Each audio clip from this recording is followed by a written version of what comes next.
Hello guys, कैसे हैं आप सब लोग। आई होप अच्छे ही होंगे। तो मैंने आपको टिश्यू चैप्टर कंप्लीट करा दिया था। तो आज हम करने वाले हैं टिश्यू चैप्टर के एमसीक्यूज़। ठीक है, आज हम एमसीक्यूज़ करेंगे 1-2 क्लास में, उसके बाद किसी और टॉपिक के एमसीक्यूज़ करेंगे। ठीक है, तो आज हम टिश्यू के एमसीक्यूज़ करने वाले हैं। तो first question is flexibility in plants. एक second. Flexibility in plants is due to tissue call. जो प्लांट्स में फ्लेक्सिबिलिटी होती है वो कौन से टिश्यू के कारण होती है? तो इसका आंसर है कोलेनकाइमा। कोलेनकाइमा ही है जो प्लांट्स को फ्लेक्सिबिलिटी प्रोवाइड करता है और मैकेनिकल सपोर्ट प्रोवाइड करता है। कोलेनकाइमा क्या होता है? कोलेनकाइमा एक लिविंग इलोंगेटेड सेल्स होती हैं और इरेगुलरली जो थिकेंड होती हैं कॉर्नर्स पे से होती है ना, वो कोलेनकाइमा होती है। ठीक है, इसमें सेलुलोज और पैक्टिन की थिकनिंग प्रेजेंट होती है, हमने पढ़ा था। पैरेन्काइमा का मेन फंक्शन क्या होता है? पैरेन्काइमा का मेन फंक्शन होता है स्टोरेज जो होता है वो पैरेन्काइमा का मेन फंक्शन होता है। और अगर हम बात करें स्क्लेरेन्काइमा का क्या फंक्शन है, तो स्क्लेरेन्काइमा का फंक्शन है rigidity and mechanical support provide करना। ठीक है, स्क्लेरेन्काइमा का फंक्शन है। और क्लोरेन्काइमा क्या होता है? क्लोरेन्काइमा जो होता है वो एक टाइप का पैरेन्काइमा ही होता है जो ग्रीन लीव्स में प्रेजेंट होता है। ठीक है, क्लोरो मीन्स क्लोरोफिल होता है, तो ये ग्रीन लीव्स में प्रेजेंट होता है। ये एक टाइप का पैरेन्काइमा ही है। इसका मेन जो फंक्शन होता है वो होता है फोटोसिंथेसिस करना। ठीक है, तो ये सारे ऑप्शंस के फंक्शन हैं। ठीक है, अब next question is tissue present in lining of kidney tubules and ducts of salivary glands. जो किडनी टिब्यूल्स की लाइनिंग में और जो सलाइवरी ग्लैंड्स की डक्ट्स में प्रेजेंट है वो कौन सा टिश्यू है, ये पूछा गया है। तो इसका आंसर है कोलमनार एपिथेलियम टिश्यू।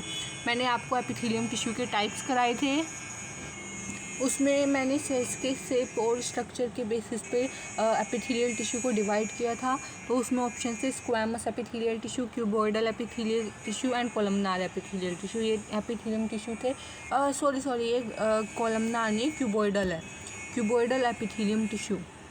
ठीक है, ये हमने कराए थे। तो स्क्वैमस में क्या होता था? स्क्वैमस में जो स्किन, जैसे एग्जांपल स्किन, इसमें क्या होता था, जो बेसमेंट में मेम्ब्रेन होती है वो कोलेजन प्रोटीन की बनती थी।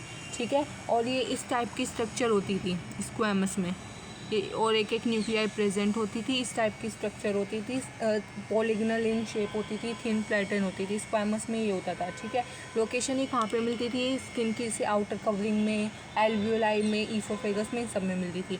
अब जो आंसर है क्यूबॉइडल एपिथेलियम टिश्यू, ये क्या होता था? ये क्यूब शेप शेल्स होती थी, इस टाइप की सेल्स होती थी, ये क्यूब शेप शेल्स है ना। और इनमें जो होता है प्रोमिनेंट न्यूक्लियस जो होता था वो सेंटर रीजन में प्रेजेंट होता था।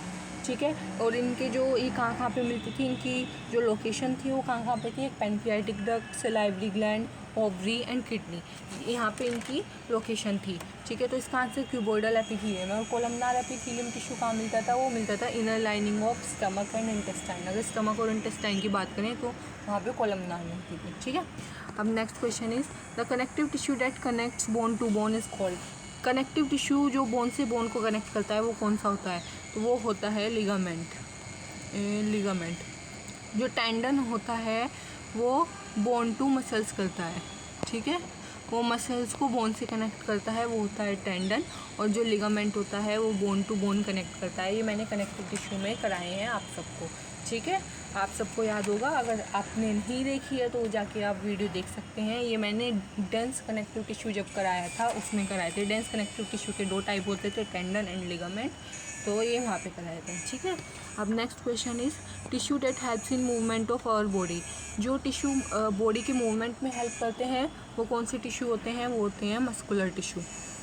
ठीक है, ये हमारे मूवमेंट में हेल्प करते हैं। नर्वस टिश्यू तो ब्रेन में होते हैं, न्यूरॉन्स वगैरह इन सब में आता है ये। ठीक है, स्केलेटल टिश्यू हमारे स्केलेटल सिस्टम में होते हैं। ठीक है, जो मूवमेंट में हेल्प करते हैं वो मस्कुलर टिश्यू हैं। ठीक है, अब next question is sieve tubes and companion cells are present. Sieve tubes और कंपेनियन सेल्स कहाँ प्रेजेंट होती हैं? तो फ्लोएम में प्रेजेंट होती हैं। कहाँ पे प्रेजेंट होती है? फ्लोएम में। फ्लोएम के 4 टाइप्स के, सीव ट्यूब्स, कंपेनियन सेल्स, ठीक है, एंड 2 टाइप होते हैं। क्या थे? 2 type, phloem parenchyma and phloem fibre. ठीक है, इनके 4 टाइप्स हमने पढ़े थे, sieve tubes, companion cell, phloem parenchyma and phloem fibre. ठीक है, तो सीव ट्यूब्स और कंपेनियन सेल्स किसके टाइप्स हैं? फ्लोएम के टाइप्स हैं। ऐसे ही जाइलम के भी 4 टाइप्स थे। जाइलम के क्या क्या टाइप्स थे? Tracheids, vessels, xylem parenchyma and xylem fibre, ये हमने इसमें किया। अब next question is size of stem increase in width due to.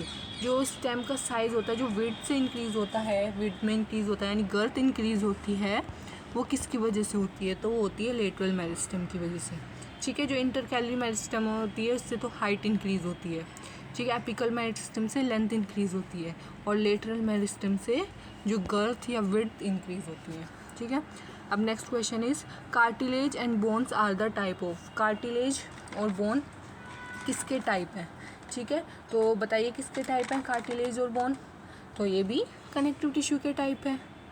ठीक है, देखो मैंने कनेक्टिव टिश्यू में आपको लूज़ कनेक्टिव टिश्यू कराया है, फिर डेंस कनेक्टिव टिश्यू कराया है। लूज़ कनेक्टिव टिश्यू में तो एरोरल टिश्यू आ गया, एडिपोज टिश्यू आ गया। डेंस कनेक्टिव टिश्यू में टेंडन एंड लिगामेंट आ गया।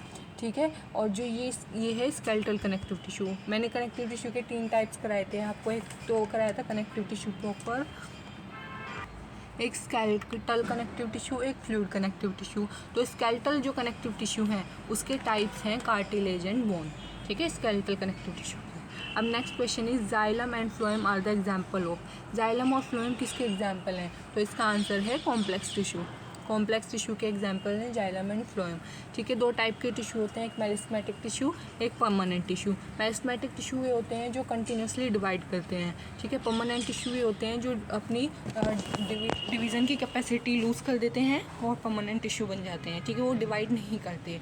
तो परमानेंट टिश्यू में भी 2 टाइप्स होते हैं, एक सिंपल परमानेंट टिश्यू, एक कॉम्प्लेक्स परमानेंट टिश्यू। तो कॉम्प्लेक्स परमानेंट टिश्यू के हैं जाइलम एंड फ्लोएम, और सिंपल परमानेंट टिश्यू की बात करें तो उसमें आता है पैरेन्काइमा, कोलेनकाइमा एंड स्क्लेरेन्काइमा। ठीक है, ये मैं सब करा चुकी हूँ। अब 9th question is a tissue whose cells are capable of dividing and redividing. तो इसका आंसर है मेरिस्टेमेटिक टिश्यू। मेरिस्टेमेटिक टिश्यू जो कंटिन्यूसली डिवाइड करते हैं और अपनी कैपेसिटी लूज़ नहीं करते। जब वो अपनी कैपेसिटी लूज़ कर देते हैं वो परमानेंट टिश्यू बन जाते हैं।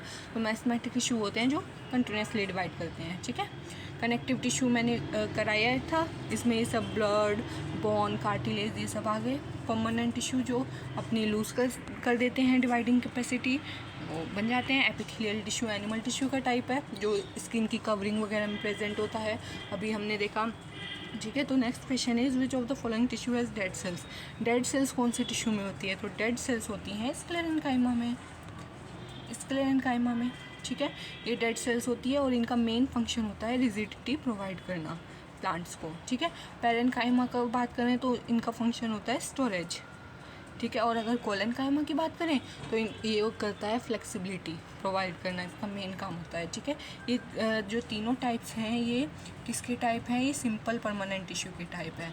ठीक है, हमने 2 टाइप देखे ना, मेरिस्टेमेटिक टिश्यू और परमानेंट टिश्यू। तो ये सिंपल परमानेंट टिश्यू के टाइप है, कॉम्प्लेक्स के जाइलम एंड फ्लोएम। तो गाइस ये थे टिश्यू के MCQs।